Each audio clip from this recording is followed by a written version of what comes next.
Halo guys, selamat datang kembali di Relix Z Channel. Terima kasih karena telah mengklik video ini. Baru-baru ini, gue dibuat sangat tertarik dengan anime Tokyo Revenger, di mana seorang laki-laki menyedihkan berusia 26 tahun menyadari bahwa dirinya bisa kembali ke masa lalu, ke saat dia masih duduk di bangku SMP. Ia bersumpah untuk mengubah masa depannya dan menyelamatkan seorang gadis.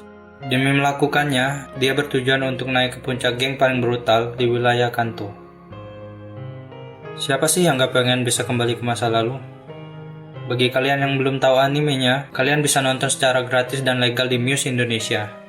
Nah, di video ini, gue akan membahas alur ceritanya berdasarkan manganya. Mungkin akan ada beberapa perbedaan cerita dengan alur cerita di animenya. Sebelum masuk ke pembahasan, gue mau ngingetin lagi ke kalian. Jangan lupa untuk subscribe channel ini dan jangan lupa juga untuk nyalain loncengnya supaya kalian dapat notif ketika channel ini update video terbaru. Cerita diawali di mana seorang pemuda yang bernama Takemichi Hanagaki sedang menonton sebuah berita di TV. Dalam berita tersebut menyiarkan telah terjadi sebuah perselisihan antar geng, dan pada kejadian itu diberitakan bahwa warga sipil yang tidak bersalah menjadi korban perselisihan tersebut. Di antaranya Tachibana Naoto, 25 tahun, dan Tachibana Hinata, 26 tahun. Tachibana Hinata adalah satu-satunya pacar dalam kehidupan Takemichi yang ia pacari saat SMP. Takemichi Hanagaki bekerja paruh waktu di sebuah toko DVD. Pada suatu hari, saat ia pulang bekerja, Takemichi dengan sengaja menggores sebuah mobil yang sedang terparkir dengan menggunakan uang koin dan melarikan diri. Lalu adegan beralih ke stasiun kereta.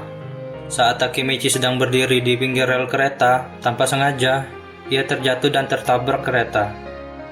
Saat Takemichi tersadar, ia telah berada di masa saat-saat kejayaannya dulu saat SMP, di mana ia sedang bersama para sahabatnya saat SMP dulu, yakni Shibodo Yamagashi, yang berpikir dia akan terlihat pintar kalau pakai kacamata, Makoto yang doyan coli, lalu Takuya, teman masa kecil Takemichi sendiri, dan yang terakhir Akun, ketua mereka. Setelah itu, adegan berlanjut di mana mereka akan menantang kelas 2 SMP Shibuya untuk berkelahi. Tapi ternyata yang datang kelas 3, bukannya kelas 2. Sehingga mereka berakhir dengan babak belur, dihajar habis-habisan. Setelah perkelahian itu, mereka menjadi budak di bawah geng Tokyo. Saat itu, seketika Takemichi merenungi tentang bagaimana kehidupannya.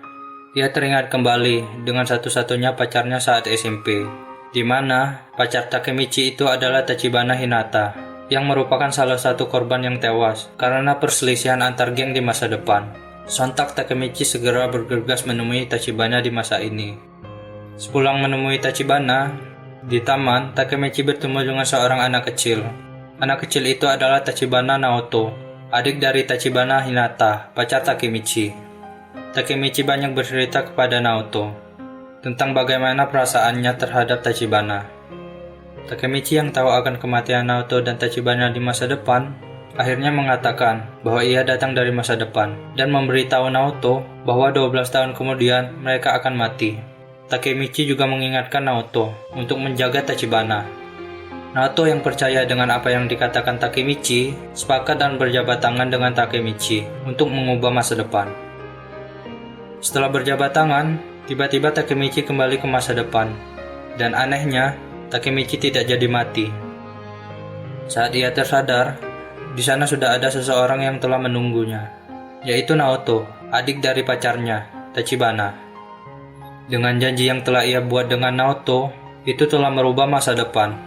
Naoto sudah menjadi detektif saat ini, tapi sayangnya, Naoto tidak bisa menyelamatkan kakaknya Tachibana. Naoto dengan sungguh-sungguh memohon bantuan pada Takemichi. Naoto menyimpulkan bahwa kemampuan Takemichi melompati waktu, yakni kembali ke hari yang sama pada 12 tahun yang lalu. Pada 1 Juli 2017, Tachibana Hinata terlibat dalam keributan antar geng, dan ia terbunuh setelah sebuah truk menabrak stan makanannya saat festival. Tachibana Naoto yang ingin menyelamatkan kakaknya memaksa Takemichi untuk lebih memahami berbagai informasi mengenai geng Tokyo. Naoto yang merupakan detektif di Departemen Reserse Kriminal membagikan informasinya kepada Takemichi yang akan kembali ke masa lalu untuk merubah masa sekarang. Untuk kembali ke masa lalu, Takemichi harus berjabat tangan dengan adiknya Tachibana, yakni Naoto sendiri. Dengan itu, perjalanan Takemichi melintasi waktu akhirnya dimulai.